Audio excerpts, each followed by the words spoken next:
On va s'intéresser à la définition de la réciproque d'une fonction. Une fonction f de a dans b. On se rappelle qu'il existe alors une règle de correspondance qui associe à chaque x de a en unique y de b.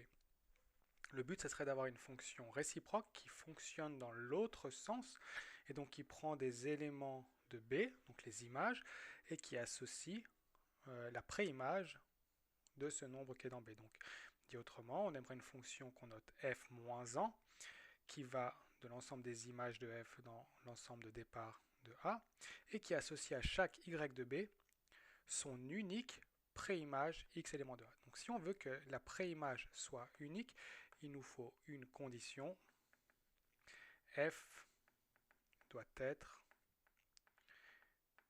bijective. Si elle n'était pas bijective, il y aurait des situations où des éléments de B n'auraient pas de préimage.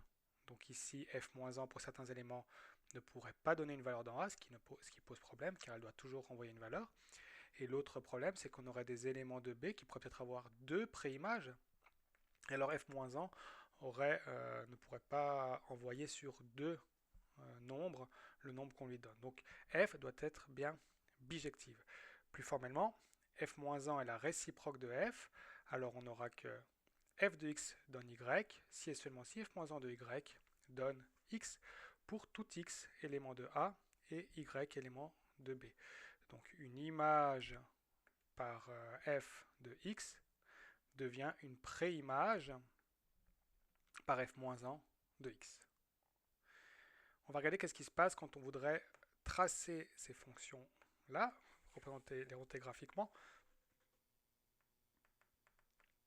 On prend par exemple une fonction qui est définie de moins 2, 2 dans moins 5, 3 et qui a x associe 2x moins 1. Si je veux la tracer, je vais prendre toutes les valeurs, plusieurs valeurs qui se trouvent dans cet intervalle-là. Donc moins 2, moins 1, 0, 1, 2. Je rappelle que comme ici, mon intervalle de départ, mon ensemble de départ est moins 2, 2, je ne peux pas prendre une valeur qui est plus petite que moins 2 ou une valeur qui est plus grande que 2. Si je calcule, j'obtiens moins 5, moins 3, moins 1, 1 et 3.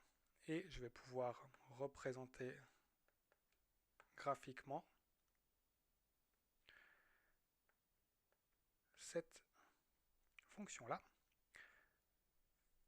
et ensuite la tracer.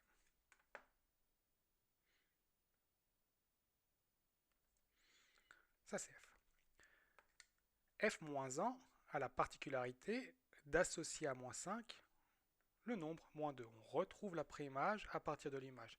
Donc en fait, pour avoir le tableau de valeurs de f-1, il suffit d'échanger les deux colonnes du tableau de valeurs de f. Donc moins 5 est transformé en moins 2, moins 3 en moins 1, moins 1 en 0, 1 en 1 et 3 en 2, ce qui nous permet de tracer notre fonction. Donc pour moins 5, on aura moins 2, pour moins 3, on aura moins 1, etc.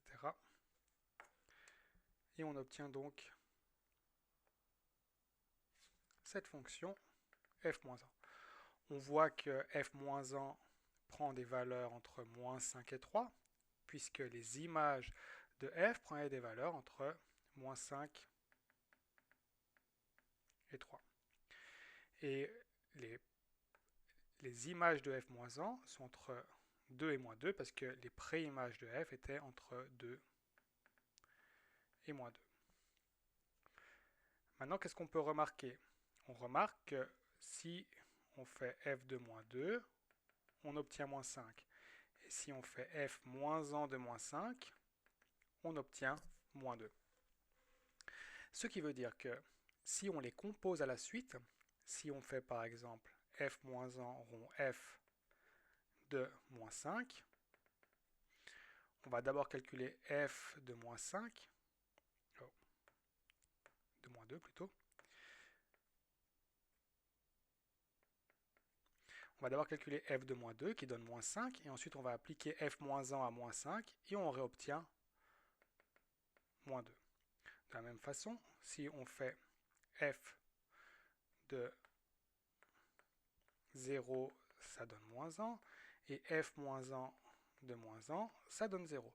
Donc si je fais à la suite les deux, si on fait f moins 1 rond f de 0, on fait d'abord f de 0, ce qui donne moins 1, et après on applique f moins 1 à moins 1, et ça redonne 0. Donc en fait, on arrive à une conclusion qui nous dit que f moins 1 rond f de x est toujours égal à x. Ça, c'est pour x qui fait partie du domaine de définition de f, qui est souvent noté a. Et puis, dans l'autre sens, si on fait f rond f moins 1 de x, on obtient aussi x. Et ça, c'est pour x éléments du domaine de f moins 1. Enfin, dernière chose pour le graphique, on remarque en fait que les points ici sont symétriques les uns par rapport aux autres.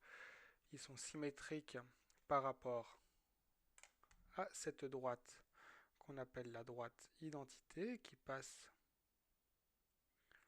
au milieu. On va retracer un petit peu mieux. C'est la droite identité qui passe exactement au milieu du repère et qui passe par les points 1, 1, 2, 2, 3, 3, 4, 4, qui est aussi noté y est égal à x. Donc, pour résumer, f nous donne des images à partir des préimages. f-1 nous donne les préimages à partir des images. F doit donc être une bijection. Pour tracer f, on utilise un tableau de valeurs. Et pour tracer f-1, on utilise le même tableau, seulement qu'on intervertit les deux colonnes.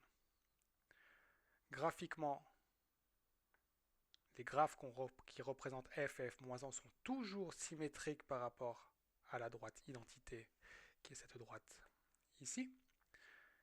Et enfin, quand on compose les fonctions, donc ça algébriquement, si je fais f-1 rond f ou f rond f-1 de x, j'obtiens toujours x. Et c'est la manière qu'on a de vérifier qu'on a bien la réciproque.